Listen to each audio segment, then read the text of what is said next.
We are back here on the Lynne Hayes-Freeland Show. We are getting ready for the May primary. Wallace Bright is talking us through it. We just talked about the gubernatorial race. What's next? United States Senate. The incumbent is Bob Casey, a Democrat. And he's been there a long time, right? This will be his third term, yeah. Okay. Yeah, he's been there 12 years, and this will be a third term that he'll be going into. And again, health care, education, taxation. Those have always been the things that Bob is, focused on during his campaign. And he is, there are two Republicans that are running to go against him in November. I inadvertently mentioned Lou Barletta in the first part about the gubernatorial candidates. Barletta will be one of the candidates, and in actuality, I've already given you his background. We did talk about him. Yes. As I said, a strong opponent of immigrants coming into the country, and also a strong opponent of Obamacare. His opponent is Bill Christiani from Beaver, PA, a state house member, who has basically run his campaign based on the concept that, he is a real, true conservative in the traditional conservative manner of the Republican Party. Unfortunately, he's not very well funded. Barletta has gotten a great deal of funding from, his experience and his years in the House in Washington, and the support that he's gained there, and will probably be the person that comes out #1 in this race.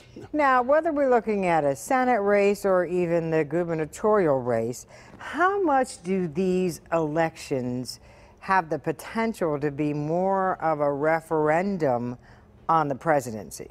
I think that what you see right now, because of the way that Donald Trump has chosen to carry out his first year plus in the office of president, a lot of this year's election will be sort of, what do people think of Donald Trump?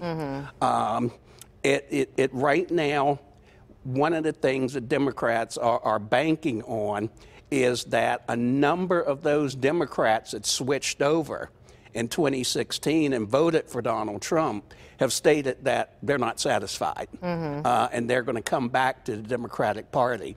Now, whether Democrats can get them out to the polls and voting for these congressional candidates will show up in November in terms of whether or not Democrats can take either the Senate or the House, or by some wild chance, both. Now, I should know the answer to this question, and I don't. They say never ask a question you don't know the answer to. Lieutenant governor, is that a race? Could be, yeah. Okay. You're going to have 9 candidates on the ballot altogether, 5 Democrats and 4 Republicans.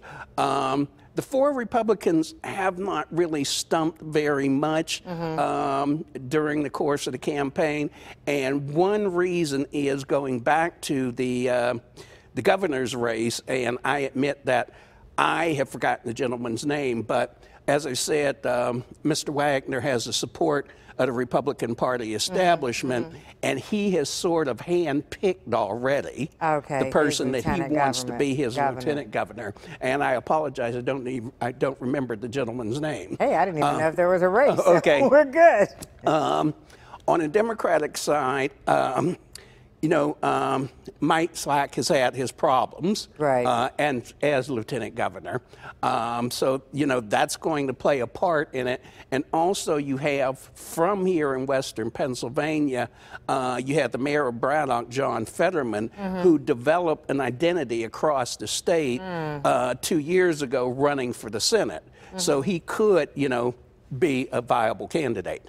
So we're seeing a lot of money being spent on political advertising in this area. I mean, just that Connor Lamb-Saccone race, they say that was almost $20 million in advertising in our area. Oh, no, without a doubt, yeah.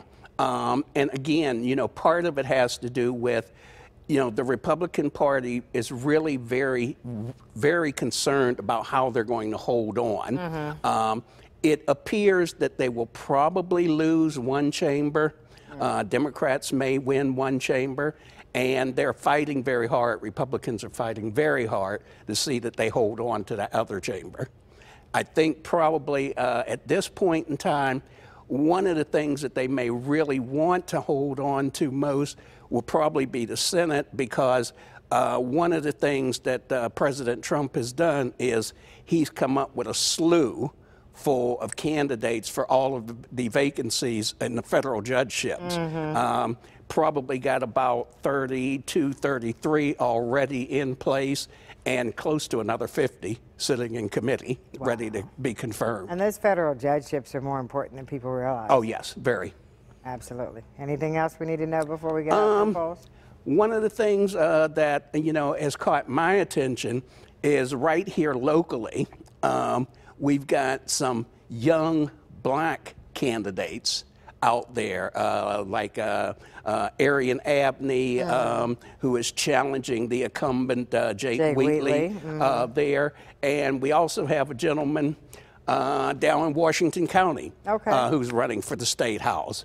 And all of these people, and Austin Davis, who won the special election back in January. Again. Yeah, he'll have to run again, too. All right. You know, all of these people are like 20s, 30s, maybe early 40s.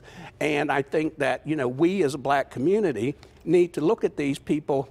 As I said, Davis has already won, but as far as the others are concerned, they may not win this first time that they're running, but we need to stay behind them. Absolutely.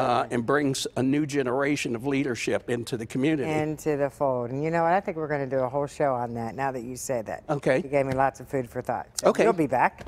All right.